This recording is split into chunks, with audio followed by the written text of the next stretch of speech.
Well, good morning. Happy Friday. Welcome to another edition of the Weekend Roundup. I don't know what else to say beyond that. I think that's all you have to say. I feel like I'm starting a podcast, like, hey, everybody, welcome to the podcast, type of thing. But anyway, welcome back to another edition of the Weekend Roundup. We have Deacon Funky with us today. And Deacon, what are you here to talk to us about? Why are you here? Why are you here? Who am I? Why am I here? Yeah. I think that's a long question and a long answer, but I'll tell the real reason I'm here is to talk about we're going to be doing Alpha again, and I think it's a real opportunity for from young adult to retirees to share your faith, share your Jesus story. When I was in here, Deacon Rob was asking me what is Alpha, and I was trying to say it the simplest way I could. And then Father Schneier said, well, it's an introduction to the gospel, introduction to basic faith principles. And I think that it's a real opportunity for all of us to take a slice out of the busy week and get together with people of the same demographics that you are. We try to get the tables so that it's young adults to retirees. There's lots of opportunity to discuss if you want to discuss, or you can just listen. That's the great part about it. Yeah.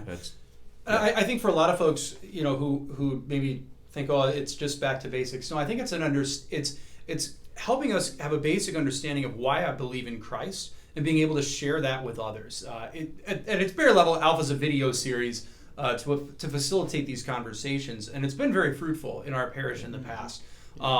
And so we just invite you in particular to come on out, especially, and we're talking a lot about evangelization as part of all things new. Part of that is understanding why we're Catholic, why we believe in Christ, and then being able to share that with other people in a way that resonates with other people. I think for many of us, sharing our faith is like, well, let's, talk about the 10 Commandments and all these other things, and that might work, but we have to be able to communicate a relationship more than anything else, and I think Alpha does a good job of that. Yeah, so you just the day-to-day struggles or not struggles you deal with, you can share that and talk about it with the people in the group. There's a meal that it starts out with, then a video, and then discussion. And it's an hour and a half, 2 hours at the most, depending on what's going on that night. But it's a real opportunity. I think that this is the second one I've done by myself. Dan is kind of the coordinator, and then I'll do the actual Tuesday nights. And it's been good for me too, because I can hear different stories from people. And sometimes people like to share a prayer they've had in their life that's meant something to them. We start with prayer and we end with prayer, and then if somebody wants to share a prayer, it's also good. So there's no cost, and it's Tuesday nights. It starts about 6:30. Like I said, ends about 8. So I just encourage you, if you haven't tried it yet, even if you have tried it, to come out and sign up. You can sign up on the parish bulletin or the website. I believe that it's on the website now and on the flock notes. So there's lots of opportunity. You can call me.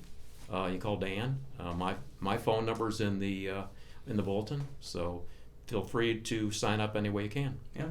So we want to invite you to consider Alpha. It's a wonderful opportunity for us to understand the gospel in a concrete way and be able to share it with others. So. Yeah, and I would just, to wrap that up, I would just say I enjoy, Tuesday is a big meeting night here at Incarnate, and for me, but sometimes if my meetings end early, I like just to stop down, because a lot of the gospel and our faith, maybe sometimes we take the fun out of it, I think sometimes, and it's like very, academic or very task-oriented, but what I've enjoyed about Alpha I think we've done it 6 or 7 times, is just the relationship building, just to stop in and meet someone. Oh, hey, I see you at church, but I never got your name, or I never get to talk to you.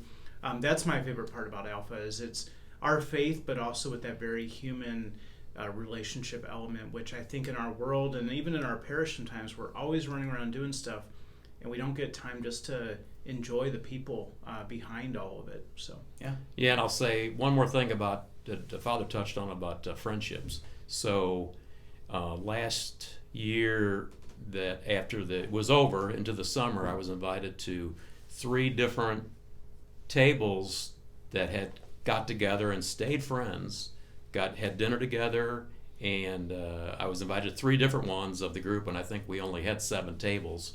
So very encouraging, Yeah, very that's encouraging, great. and That's great. yeah, so might be lifelong friends you make. You never know. Yeah. Awesome. Thank you, Deacon. Yep. We appreciate that. So, again, when's that starting up again? November 7th, 6:30, and ends sometime in January, February. So Yeah. Nice. Great.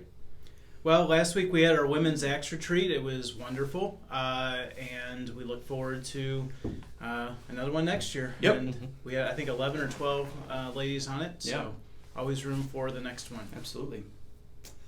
We also had a very successful blood drive for the Knights of Columbus. They had over 30 pints were collected, so we thank our donors and all those who helped plan the blood drive. How many pints are in a gallon? 8. Is it? Okay. No. Yeah, it's 8. Is it 16? It's 8. 8. Because a quart, 2 pints for a quart, and a quart is 4 to a Okay. gallon. So there's 8 All right. pints, So- 16 cups. About 4 gallons of blood. About 4 gallons of blood for the vampires at the American Red Cross. So It's a gross It's image. Well, it's like who's like it's like a Stephen King, almost like half of a Stephen King novel, probably. about half. About half. Mhm. Yeah. You know. All right. Perfect. Yeah. Last night we had our Young Family Holy Half Hour. I was telling Dan last night and talking to Adam Bitter, this is our favorite event throughout the month, not to make anyone else jealous or feel hurt, but it's just an amazing night. These young families come and the kids are able to sort of roam free and praise Jesus how they see fit. I think of the first one I went to, there was 2 little girls twirling and they're going, "Look, Mom, I'm dancing for Jesus." And it just warms your heart. It's a small glimpse of heaven, this Young Family Holy Half Hour. And so I just want to encourage more young families to come because it's beautiful. Yeah. All right, so things that are going to be happening. We've got marriage enrichment small groups are starting this next week. We have multiple options that are available to folks, including Sunday mornings. And we encourage you, you can start your own group as well. And we provide all the materials. So there's information on the parish website and in the bulletin on how to be a part of I believe marriage there's enrichment. child care. Yes, on Sunday mornings there's morning, child yeah. care provided. So But you have to be in the marriage enrichment. But you can't do just have to drop be off in your marriage kids. enrichment. We aren't just doing random child care for Yeah. parishioners. So, All what right, else we got? World Mission Sunday this weekend.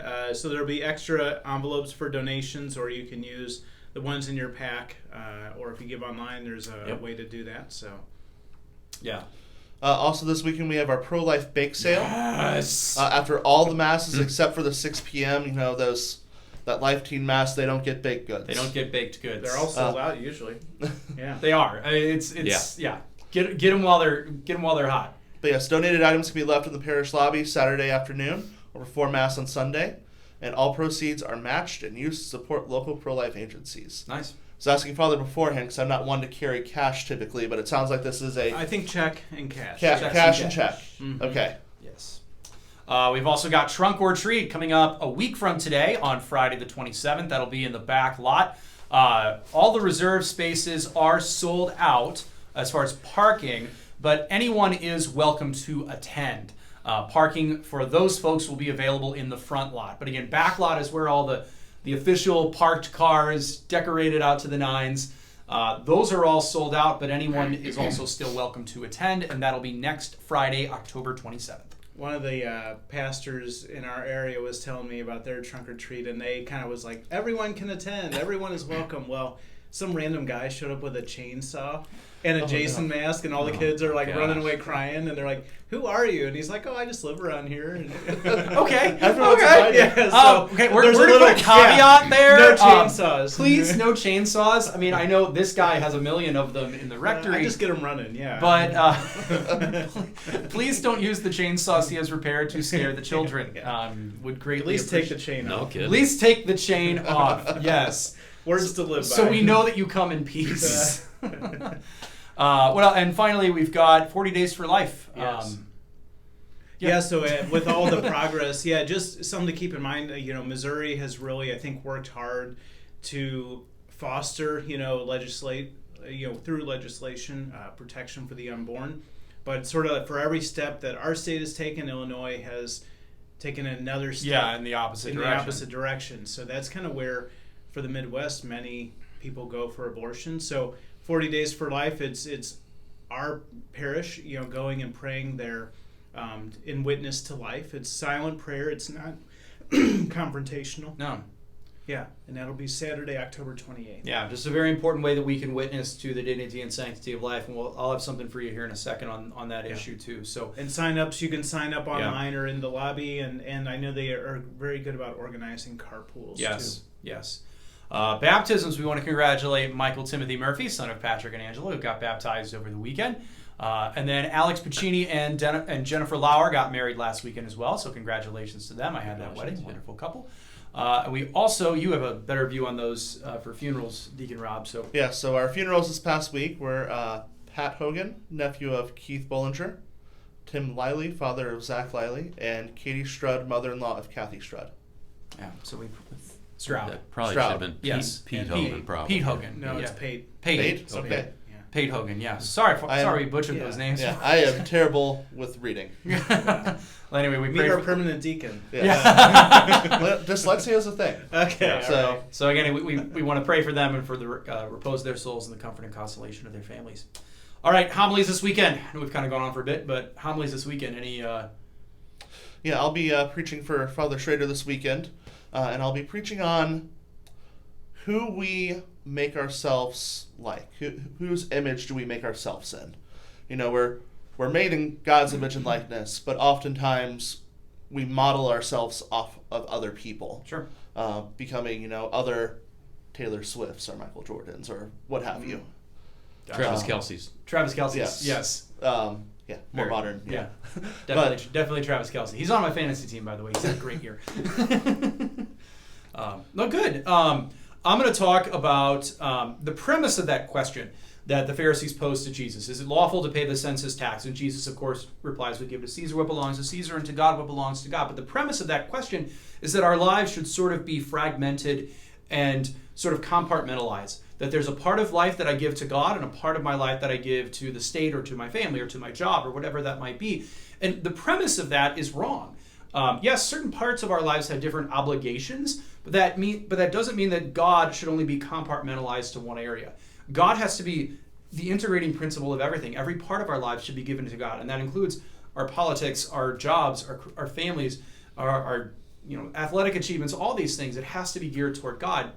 So I'm going to be talking about that a little bit, how sin sort of disintegrates our lives, but grace is what integrates them. And also I'm going to be talking on the pro-life issue, especially as it relates, in the state of Missouri, most likely next year, we're going to have a ballot initiative that, if passed, would legalize abortion on demand in the state of Missouri. And we need to be aware of it. We need to be on the ball with it. We need to be praying about it. But also, we got to get this thing on our radar because this is a big deal.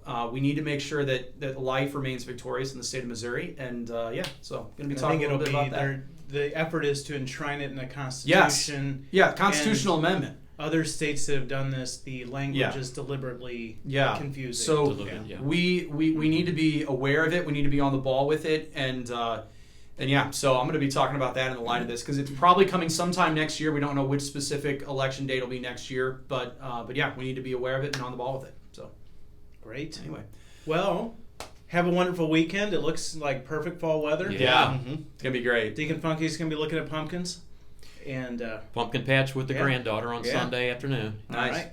So hope you have a wonderful weekend. Enjoy the nice weather. Hope to see you at Mass as well this weekend. Take care.